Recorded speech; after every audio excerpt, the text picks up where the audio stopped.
And so my power ranking for Green Bay seems to be accurate to this point because they're actually favored at Chicago in the conference championship game. And by the way, again, the only team alive in the conference championships that we selected out of all these teams that we selected for the conference championship prediction 6 weeks ago. And as Robbie will tell you, if the Giants had gotten them, they'd probably be in the finals right now. At that time, I swear, you know what? That Philadelphia Eagles game, and we 15 is what kind of screwed the Giants over. I mean, they pretty much laid down in the last two games. I mean, who saw that coming? Honestly, I thought they were one of the best teams in the NFC 6 weeks ago when we were making these predictions. So you know what? You know what? Atlanta just, for what it's worth, the last two times they've been in the playoffs, they just laid an egg. That's what they do. All right, can we recap what's been happening in the playoffs so far this year? I mean, I know we've been kind of on an aggregated basis here. I'm sick of arguing about the Seattle Seahawks. They won their game. I mean, you can't take that away from them. Well, that's because you haven't been arguing with me about it. Obviously nobody. We've argued plenty about it. Obviously, nobody on the show has been arguing with you about it. It's been telling you how it is, like I have. So, but that's what this show needs. It needs a different perspective from the average sheeple, NFL by the book type of thing. So here's what's happened in the playoffs so far. Let's go ahead and that's the blank grid of the playoffs.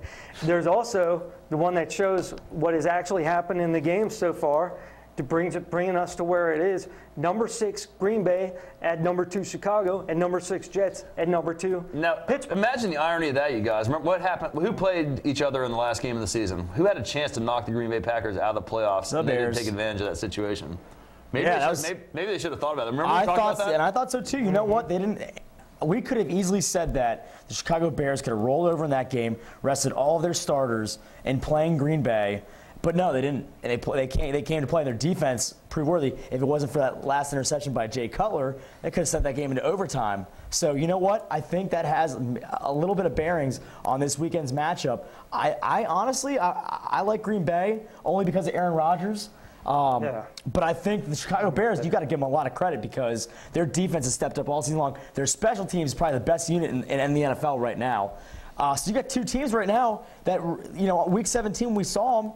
And I even said it too. Whoever wins that Green Bay Philadelphia game, deserves to go and play in the conference championship. And so far, Green Bay's proved that. And that was your Super Bowl pick too. And that was my Super Bowl pick. Chicago scored 3 points in that final game that you mentioned. They scored 3 points. But they scored 27 or something in the first game. At Green Bay. And the first one was a different story, but that last game of the season. And quite honestly, the difference here, I think, is A. Rodgers versus Jay Cutt. And my prediction for this particular game is that Jay Cutt is going to throw about approximately 5 interceptions. If you can get that line from a bookie, over under Jay Cutt interceptions, if it's anything under 4, take the over. You heard that straight from D. Cook's mouth. Heard that straight from D. Cook right here.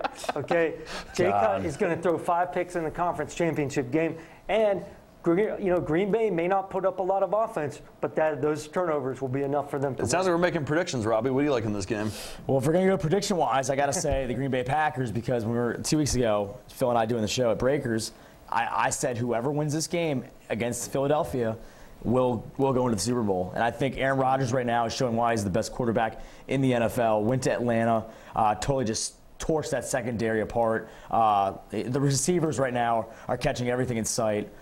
Green Bay wins, but it's only I think it's going to be by 3, maybe less than touch. Low-scoring game because both games they played in the regular season, 20-17 and 10-3 went under the posted total. Even though this one's a little bit higher at 43, I still think this is an underfest. You guys, and I got to give you my prediction before we go. I think you're both wrong on this. I mean, Chicago's a team. They seem to be a team of destiny. They keep pulling out and winning games that they're winning ugly. They're getting it done. I mean, they're winning games that they shouldn't be winning, and they're doing whatever it takes to get by. I mean, somehow they're going to find a way. They're going to manage to find a way to win this game. I mean, I personally believe that Green Bay is the better team. They should win this game all day long, but Chicago's just getting it done. I mean, they keep surprising you one game after another, and I think Chicago wins this game, and it will definitely be a close game. I'm obviously sticking with my Green Bay prediction. Even though they've had all those injuries, they've still their second string, their reserve players have played really well, and they've really improved on both sides of the ball with those second string players. On the other side of the conference, we got the New York Jets making noise as the 6th seed, and it could be actually the first time 2 number 6 seeds have faced each other in the Super Bowl. We could look at that happening pretty soon. Well, it's the real deal, man. The number 6 seed has won the Super Bowl before. We know that. The Pittsburgh Steelers were the first to break that mold. But a lot of people want to see the 6 versus 6, and it could very well happen because the New York Jets actually went to Pittsburgh and beat them a few weeks before the playoffs started. Yeah, you're right. And that defense for the New York Jets is what won them that ball game. But going back to that New England game, the New York Jets played so sound fundamentally on defense. Not a lot of penalties. They got great starting field position each drive. Mark Sanchez, even though he missed a few targets and he's been a little late on his throws, I mean, this guy is playing turnover-free football, and that's what's leading the New York Jets into beating these good teams on the road. And that's totally what he has to do. I mean, again, the Jets were a team that was completely struggling going into the playoffs. They get that game against Pittsburgh, a game I thought for sure they would lose, and they kind of scrap it all. They got it all together, and now they're getting hot at the right time. I mean, it's a little bit like it reminds me a little bit of the Giants a couple of years ago when they went to the Super Bowl against New England and ended up winning the Super Bowl. I mean, I think now we'll get into the predictions. I think the Jets are going to win this game. I think they're going to upset Pittsburgh on the road. Again, they're just getting hot at the right time, and they seem to be doing all the right things to get the win in the win column against teams that they otherwise don't have any other business beating. Yeah. What's your? Well, here's what I'm going to say, Doug. I mean, you're talking about 2 six seeds possibly meeting each other in the Super Bowl. Would you be surprised if that happened this season because of all the, throughout all the trends, throughout everything you've been accustomed to thinking in the playoffs year in and year out? And I think this has just been the craziest. And I say this every year, the playoffs are getting crazier and crazier, and I would not put it past to see 2 road teams.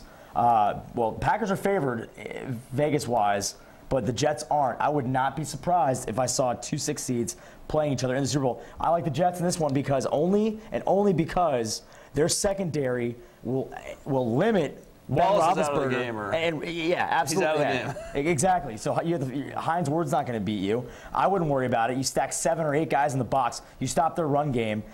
Ben's the real deal, but I think the Jets secondary is the key to victory. I like the Jets in this game. I see your point. I mean, obviously with a healthy Revis, they're going to be really tough to beat by anybody. Pittsburgh, though, like Phil was saying about pulling games out of their butt. This is what Pittsburgh does, especially in the playoffs. They found a way to pull it off versus the Ravens. They did this a couple years ago, went all the way to the Super Bowl. A few years before that, all the way to the Super Bowl, just pulling games out of their butt here and there. And I think they pulled this one out again somehow. I think they're a slightly better defensive team overall, and I think their offense is a little bit stronger. The matchups, though, like Robbie mentioned, the matchups are key. It's that secondary versus Big Ben, which is the primary, catalyst. And let's face it, Let's not forget Pittsburgh's defense, guys. I mean, they're pretty badass, too. True, right. Yeah, that's what I just said. Pittsburgh's a little bit better defensively. But, Mark Sanchez, the thing that's confused me coming into this playoffs is Mark Sanchez wasn't putting up a lot of points despite having great receivers, a good running game, everything, a good defense. He didn't throw the ball a lot, and he didn't go downfield a lot during the season, except in the fourth quarter when they were trying to make the comeback.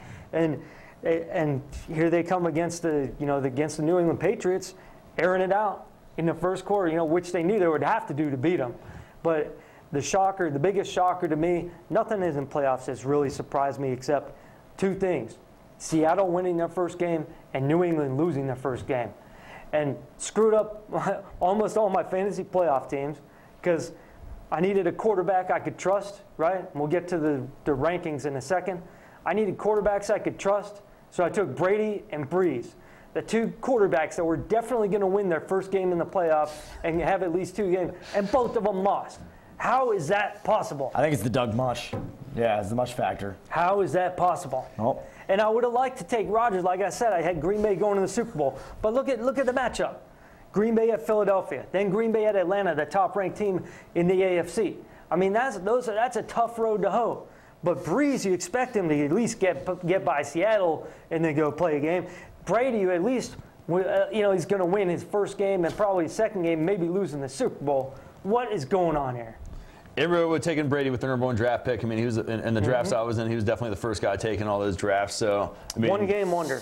Yeah, I mean, but again, you have to think that that's going to be a bad matchup for him if they end up playing the Jets, which, you know, if you thought the Jets were going to win their first game against the Colts, which I know you did, you have to know that Revis against Brady is probably a pretty bad matchup, except for the fact they did lose 45-3, you know, like 3 or 4 weeks ago. He torched them up in the last game. So anyway, it brings us to the fantasy playoff standings, of course.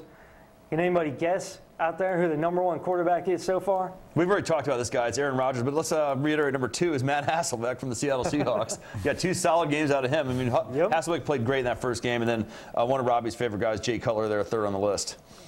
Moving on to running backs, you guys. I mean, these were a little more predictable, if you will. These are more the name players. Brady checked in at number 8. LOL. And Robbie, look at your boy there, Sean Green, number 4. He always comes up in playoff time. Might not do it in the regular season, but he always finds a way to at least get 1 touchdown or 1 big run.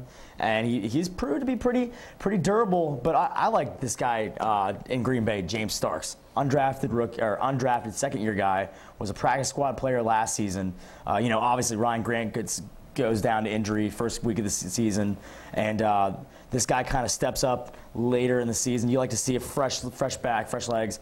I won't say necessarily draft him next season, but this guy could be pretty good in years to come for this. Robbie's learned his lesson about drafting playoff wonders for the start of the fantasy season. It will be interesting to see where his value checks in at to start next fantasy season. Well, Grant's going to be back, and they have a committee those guys back, it'll be. So Brandon Jackson's definitely not the answer. He's terrible. We say so. Don't draft any Packers running backs next year. That's probably a safe thing to say. Yeah. You're learning, my little fantasy football friend over here. And this wide receiver charts, you guys take a quick look at the wide receivers this year. This just goes to show you why you can't bank on wide receivers in the playoffs. It happens every year. Look at guys like Brandon Stokely is #1 on this list. I mean, you know, like 10 years ago he's #1 on this list. He had a scoring the first touchdown of the Super Bowl for like 5 different teams. Yeah, he comes alive during the playoffs. I think he just waits around on the bench most of the year. He comes alive in the playoffs.